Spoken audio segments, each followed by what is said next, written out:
Malaysia's digital future hinges on secure, high-performance infrastructure. To deliver it, Nokia Extreme Broadband and OpenDC are upgrading 6 AI data centers with quantum-safe multi-cloud networks. To discuss this, we have Nokia's Kent Wong and OpenDC's Wong Wenyu.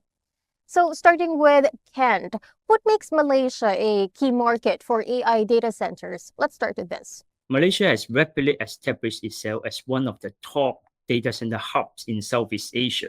A few reasons for that. One is strong AI demand and services requirement for enterprise all over Asia Pacific. Second, spillover demand from Singapore. As we know, Singapore has power infrastructure limitation to build a lot of data center.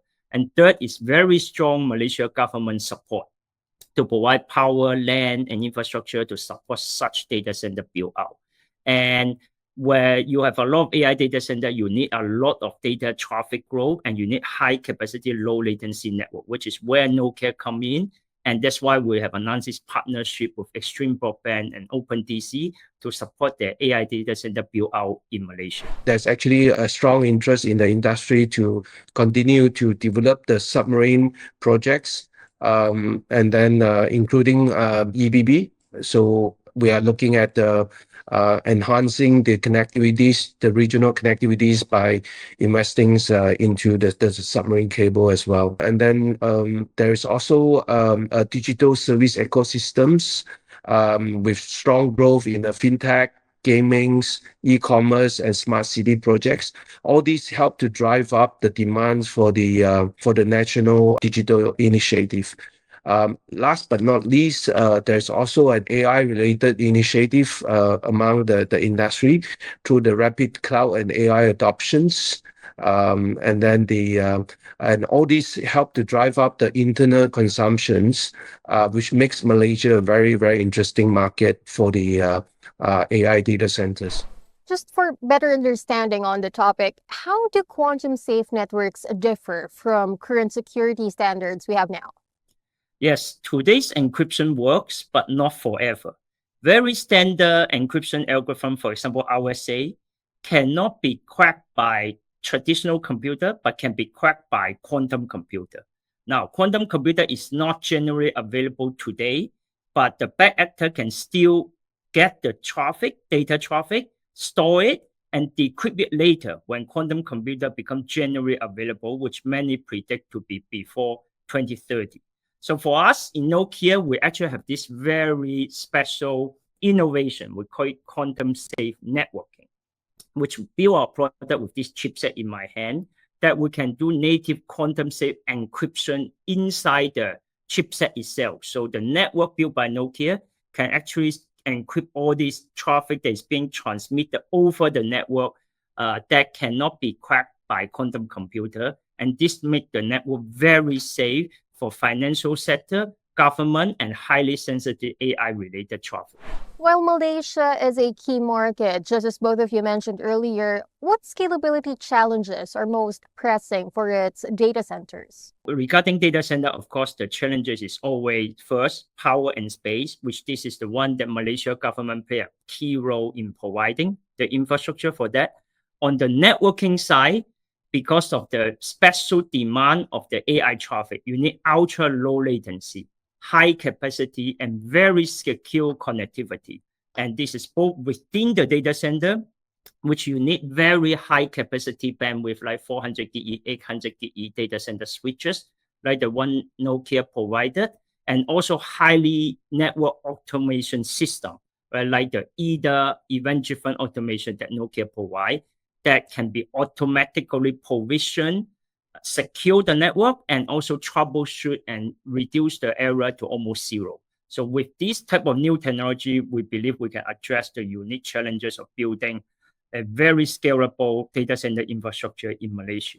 There is also compliance to the global ESG and sustainability requirements, with the worldwide agenda, where the sustainability initiative are considered more heavily. Malaysia, with its the bulk of its energy supply, is still relying on fossil fuels. So this actually put a lot of stress on the local energy providers to look for ways to deliver sustainable energies. Because many of these AI demands from the end users, they are also have come with a requirement for it to be supplied with the sustainable energies. And then the third aspect of the challenge is the talent and the operational expertise.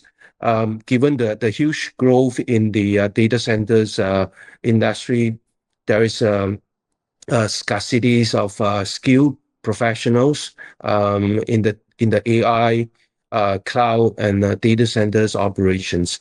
There's a high density AI workloads.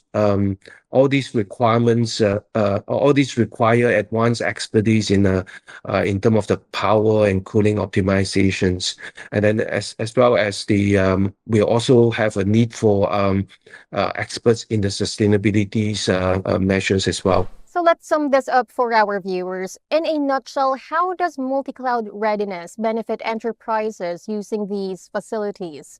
Multi-clouds means today's enterprise don't just rely on one single cloud. For example, they use Microsoft Azure and for Office 365 application. They use sometimes Google for some of the Google Cloud features and OpenAI for ChatGPT, for example, and some application for Meta, Amazon, and other cloud players. In order to do this, you need, again, very high capacity, low latency, secure network to interconnect data center to data center, data center to cloud, and cloud to the enterprise. Nokia's innovation in data center gateway, which is the router that sits at the edge of the data center and cloud, can provide all this seamless connection with highly automated solution. And therefore, in part of our press release with the Extreme Broadband OpenDC, we also signed an MOU to collaborate further in this area to provide the quantum safe connection and also anti-DDoS connection, which is very important for such multi-cloud application for Malaysia. Examples that we have done with local customers, which is a fintech players, one of the top 3 fintech players in Malaysia.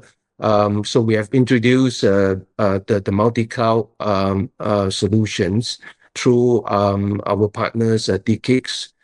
By connecting to the DKIX multi-cloud solutions, the fintech player is able to leverage a much more reduced latency to their workloads. I think there is a performance improvement of up to 50% in the reduction of the latencies to their workloads. Thank you so much for the detailed explanations and for sharing your insights, Kent and Wang. Thank you. Thank you very much. Once again, those were Kent Wong, Vice President and Head of IP Networks for Asia Pacific at Nokia, and Wong Weng Yu, Managing Director at OpenDC. For more news, visit asiantelecom.com.